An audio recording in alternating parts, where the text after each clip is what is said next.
Welcome back. This is a story called Max. Max was a guy that I met at a psychiatric hospital.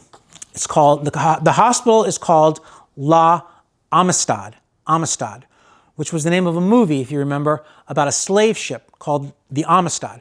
So I don't know why this place was called La Amistad. That's what it was called.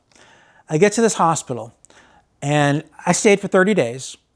While I'm there, I'm observing everyone else, all the other patients, inmates, whatever you want to call them. And there's this one guy, his name was Max. He was kind of short, he had curly hair, dark curly hair, he had a mustache, and he smoked. People were allowed to smoke outdoors. They had a lot of grounds at this place. There was a pool and there was a lot of seating.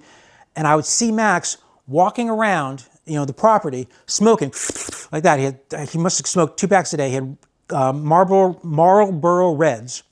And I kind of watched him, and I noticed, and he showed up for every meal, right? Every time we had dinner or breakfast, lunch, whatever, he was there.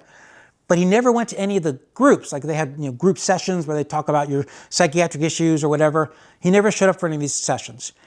And I noticed, because I was really observing him, that he had a room by himself. In other words, he had no roommates. He was just there. And finally, I asked somebody, my roommate, what's the story with this guy, Max? And he said, Max lives here. Max lives here full time. And he said that at one point that Max had been given medications and he had a bad reaction and his brain was fried. And that's why he was living there. He was a ward of the state. This is what the guy could describe. So I was watching Max, and the whole time I'm watching Max, I'm thinking to myself, but for the grace of God, right? But for the grace of God, that would be me.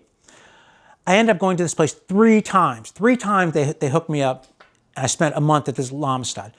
The whole time keeping an eye on Max. And he seemed normal. He was a little intense. Like when he walked real stiff like that, his legs were like that. But other than that, he seemed, relatively normal. I saw him talking to some of the other patients, some of the other people who were there. And then finally, the 3rd time I saw him, I came back for a 3rd time.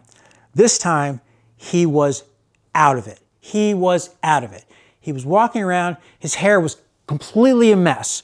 Gray hair. It looked like his hair was smoking. It was so bad because the way he was smoking so much. His eyes were like slits, and he was just kind of like wandering around. I'm like, oh my God. This guy was obviously non-functioning at that point. So that's when I realized, okay, there's a reason why Max is living here.